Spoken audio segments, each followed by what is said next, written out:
Hello guys, welcome to my YouTube channel. So in this video, we'll be talking about Gajar Halwa written by Geeta Hariharan. She was born in Bombay and she completed her education in America. She is an Indian writer. इस कहानी के main characters हैं पेरूमई और चिलम्मा. पेरूमई is a young girl और छोटी सी उम्र में इसने बहुत कष्ट सहन किया है. पेरूमई की लाइफ सेलम में बहुत बेकार थी. इसके पेरेंट्स एक दूसरे के साथ कंफर्टेबल फील नहीं करते थे. पेरूमई के फादर बहुत ज़्यादा ड्रिंक करते थे और उन्होंने इसकी मम्मी को ये कहकर छोड़ दिया था कि इसकी मम्मी इसके ऊपर बहुत चिल्लाती है. And also her mother didn't care क्योंकि वो ड्रंक यार्ड थे. पेरूमई की मदर एक हाईवे कंस्ट्रक्शन में काम करती थी जो रोज़ सुबह 6 बजे उठकर काम पे जाती थी. There condition was so pathetic.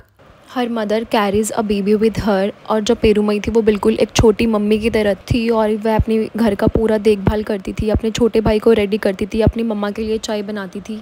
वो एक छोटी लड़की थी लेकिन फिर भी अपने पूरे घर का बहुत अच्छे से देखभाल करती थी. वो वेल में से पानी लेके आती, फिर सारे कपड़े धोती थी. फिर एक टाइम ऐसा आया कि उसकी मम्मी का जो कंस्ट्रक्शन का काम था वो ख़त्म हो गया था और फिर उनके पास कोई ज़रिया नहीं था कमाने का. उनकी नेबर की एक कज़न थी जिसका नाम था चिल्लम्मा. वो आई और उनको 5 गर्ल्स की नीड थी जिनको वो अपने साथ दिल्ली ले जा सके काम करने के लिए एज़ अ मेड. पेरूमई भी उनके साथ दिल्ली चली गई थी और उसे 200 रुपये मिलते थे हर मंथ में.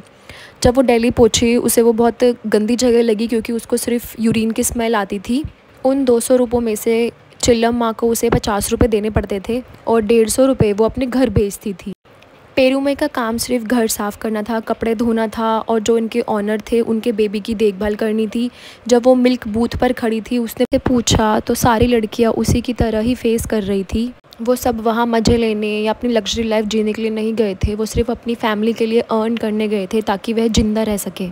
पेरूमई ने चिल्लम्मा को नहीं बताया कि उसे खाना बनाना नहीं आता है, सिर्फ उसे दाल बनानी आती है क्योंकि अगर वो ये सब बता देती तो उसके 50 रुपये कट जाते. एज़ पेरूमई बिलोंग्स टू साउथ तो उसको हिंदी बिल्कुल नहीं आती थी but still she learn many things. उसने सीखा कि जल्दी जल्दी कोई काम कैसे कर सकते हैं अगर कोई नहीं देख रहा हो तो.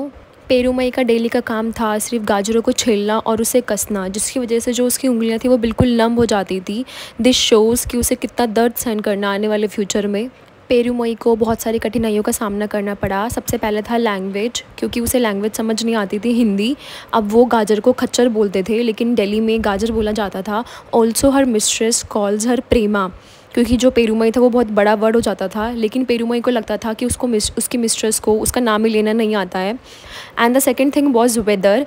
इन winters daily temperature is very cold तो उसकी वजह से जो उसकी फिंगर्स थी वो बहुत ज़्यादा कोल्ड हो जाती थी और फिर वो अपनी फिंगर्स को गैस पे सेकती थी.